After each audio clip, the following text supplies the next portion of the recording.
एक बेहद खूबसूरत पढ़ने वाली एक स्टूडेंट लड़की होती है।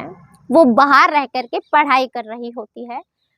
वो एक दिन इंस्टाग्राम चला रही थी। इंस्टाग्राम चलाते चलाते उसकी नज़र एक रिक्वेस्ट पर पड़ती है और रिक्वेस्ट को वो एक्सेप्ट कर लेती है। जैसे ही एक्सेप्ट करती है, एक बेहद ही खूबसूरत सा हीरो जैसा दिखने वाला लड़का उसे मैसेज करता है और वो मैसेज का रिप्लाई कर बैठती है। बस यहीं से इनकी बातचीत का सिलसिला शुरू होता है। दोनों में दोस्ती होती है, दोनों में प्यार होता है और प्यार इस कदर हो जाता है कि दोनों मिलने की डिमांड करते हैं। दोनों एक दूसरे से किसी जगह एक होटल में मिलने का तय करते हैं। दोनों जब होटल में मिलते हैं तो लड़का कहता है कि मैं इस प्राइवेट पल की, इस प्राइवेट मोमेंट की, हमारे हसीन पलों की एक वीडियो बनाना चाहता हूँ। लड़की मना करती है, लेकिन लड़का उससे कैसे भी करके मना लेता है। प्यार का वास्ता देता है और मना लेता है और एक वीडियो खुद दोनों का शूट कर लेता है। अब लड़की वापस आ जाती है, सब कुछ सामान्य चल रहा होता है, लेकिन तीसरे ही दिन लड़का उससे वही वीडियो भेजता है और वीडियो भेजकर कहता है कि बताओ कैसा है। लड़की कहती है कि ये कैसा मजाक है। वो कहता है कि ये मजाक नहीं है बल्कि एक हकीकत है। ये बताओ कि जो तुमने मेरे साथ किया, होटल में मिलो और वही मेरे दोस्तों के साथ भी करो। लड़की कहती है दिमाग खराब है तुम्हारा। वो कहता है कि हाँ, यही समझ लो, अगर तुम मेरा कहना नहीं मानोगी तो मैं ये वीडियो वायरल कर दूंगा, और अगर मैंने ये वीडियो वायरल कर दिया तो तुम किसी को मुंह दिखाने लायक नहीं रहोगी। जो लड़की है वो डर जाती है, सहम जाती है कि इसके साथ साथ मेरी बहुत बदनामी होगी, मेरे घर वालों की बहुत बदनामी होगी। लड़का जैसे कहता है लड़की वैसे करती है। अब उस लड़की के साथ रोज यही घटनाएं होना शुरू हो जाती हैं। डेली उसे नए नए लड़कों के आगे परोसा जाता है, लेकिन आखिर में वो लड़की एक ऐसा कदम उठाती है कि सब सोच में पड़ जाते हैं कि आखिर एक लड़की इतना बड़ा कदम कैसे उठा सकती है। नमस्कार, आदाब, सत श्री अकाल। मैं ज्योति गौड़ और आज की जो कहानी मैं आपको सुनाने जा रही हूँ, ये कहानी एक ऐसी कहानी है जो आपको एक बहुत बड़ी सीख भी देती है। आज की युवा पीढ़ी को, आज की लड़कियों को, जो आज की जनरेशन है उसको, कि किसी पर आंखें मूंद कर यकीन नहीं करना चाहिए। जो प्यार का एक जाल बुना जाता है, कभी कभी वो सिर्फ खोखला होता है, सिर्फ दिखाया कुछ और जाता है और होता वास्तव में कुछ और ही है। और जब लड़कियां इस दलदल में फंस जाती हैं तो निकलने का नाम तक नहीं होता, कोई रास्ता तक नहीं होता। एक लड़की होती है रेणुका। रेणुका बेहद ही खूबसूरत और पढ़ने लिखने में बेहद होशियार होती है। वो बाहर रह कर के पीजी में अपनी पढ़ाई पूरी कर रही होती है। जब समय खाली रहता था तो वो इंस्टाग्राम वगैरह चलाया करती थी, उस पर अपनी पोस्ट डाल दिया करती थी। तभी उसकी नज़र एक रिक्वेस्ट पर पड़ती है जो एक लड़के ने उसे मैसेज किया हुआ था। उस मैसेज का रिप्लाई वो करती है और धीरे धीरे दोनों की बातचीत का सिलसिला शुरू हो जाता है। दोनों में बातचीत का सिलसिला अब चलने लगता है।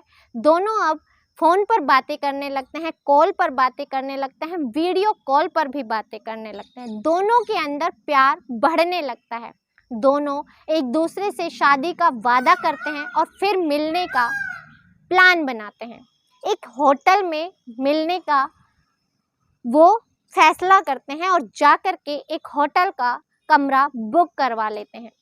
अब लड़की और लड़का उस होटल में पहुंच जाते हैं और पहुंचकर दोनों बातचीत करना शुरू कर देते हैं। दरअसल लड़की देखने में बेहद ही खूबसूरत थी, लड़का भी देखने में कुछ कम खूबसूरत नहीं था।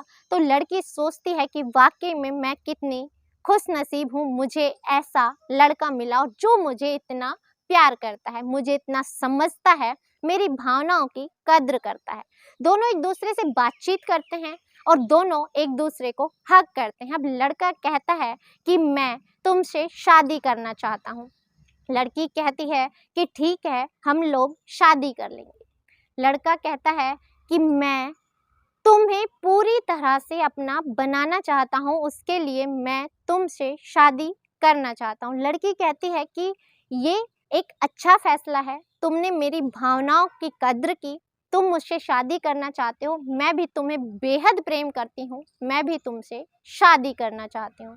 लड़का कहता है कि हम शादी तो करने ही वाले हैं, तो अगर हम आज अकेले मिले हैं तो क्यों ना इन हसीन पलों को हम एक साथ जी लें।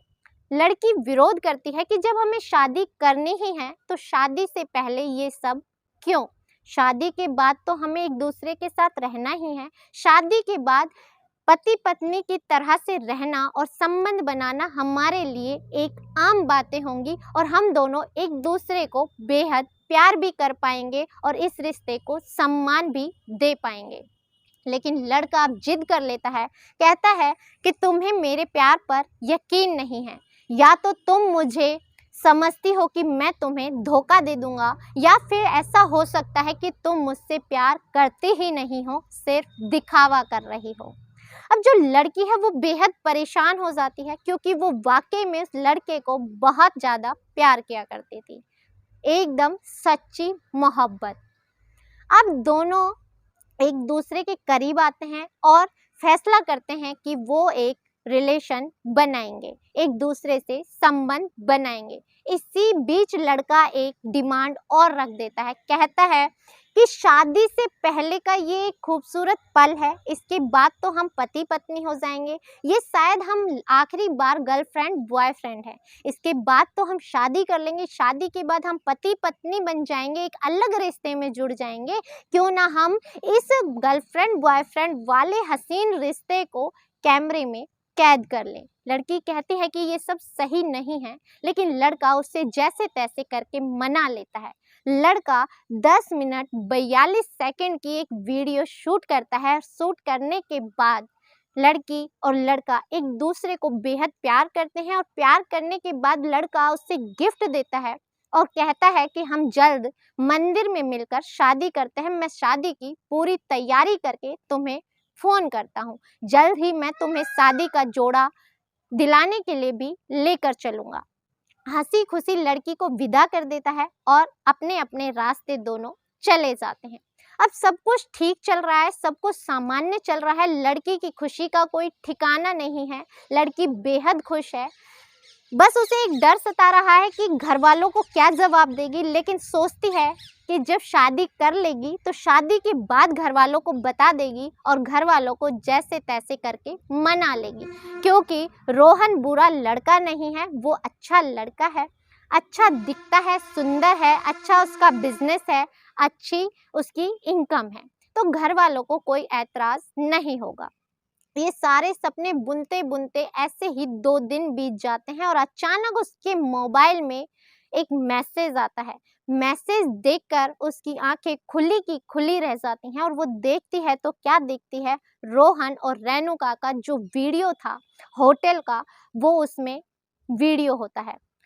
वापस रेणुका रोहन को फ़ोन लगाती है और कहती है कि ये सब क्या है, तो जो रोहन है वो कहता है कि डार्लिंग, ये सब हमारे प्राइवेट पल हैं, हसीन पल हैं जो मैंने तुम्हारे साथ बिताए थे।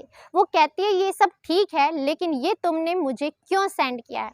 वो बताता है कि तुम नहीं समझी। वो कहता है कि नहीं। वो कहता है कि तुम मुझसे मिलने आ जाओ, मैं तुम्हें शॉपिंग कराने के लिए लेकर चलूँगा। लड़की बताई हुई जगह पर पहुंच जाती है और वो उसे लेकर किसी शॉपिंग मॉल नहीं, एक होटल चला जाता है। होटल जाने के बाद लड़की पूछती है कि हम शॉपिंग करने जा रहे थे, लेकिन हम ये कहाँ आ गए? वो कहता है कि थोड़ा देर सब्र करो, मेरे कुछ दोस्त आने वाले हैं, वो हमारी मदद करेंगे, वो हमारे साथ शॉपिंग पर चलेंगे।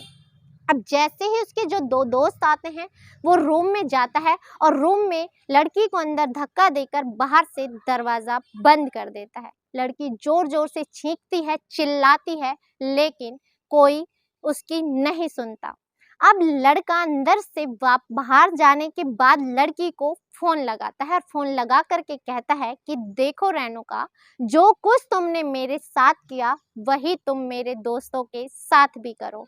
वो कहती है कि ये क्या बकवास कर रहे हो, तुम्हारा दिमाग खराब है, मैं तुमसे बेइंतहा मोहब्बत करती हूँ, इतना प्रेम करती हूँ, उसके बाद तुम मेरे साथ ऐसा कैसे कर सकते हो?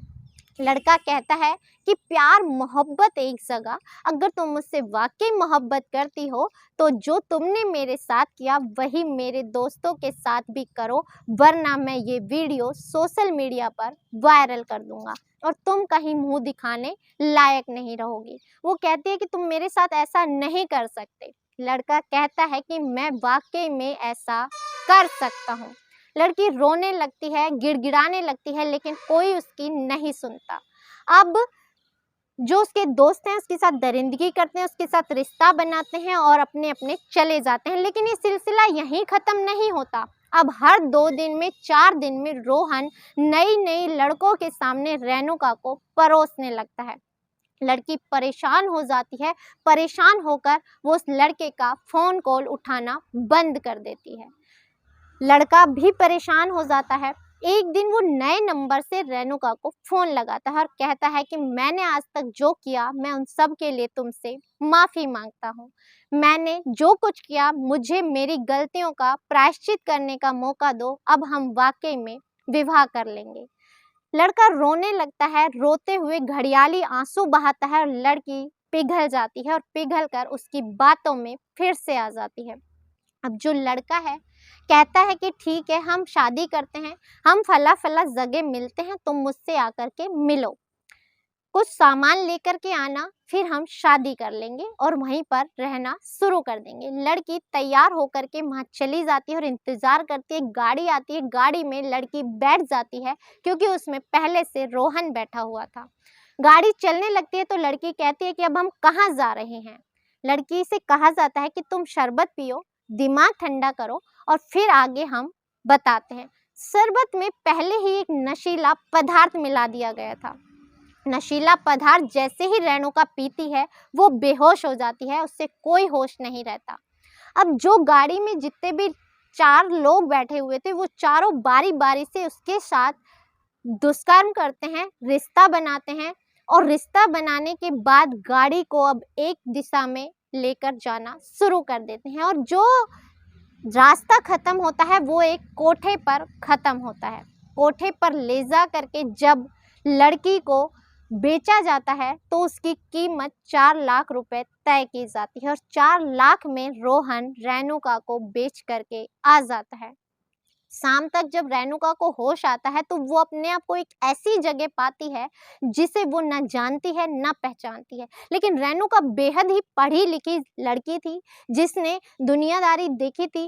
वो इस जगह को देखकर समझ जाती है कि उसके साथ कुछ ना कुछ गलत हुआ है, वो किसी अच्छी जगह पर नहीं है, वो किसी गलत जगह पर आ चुकी है।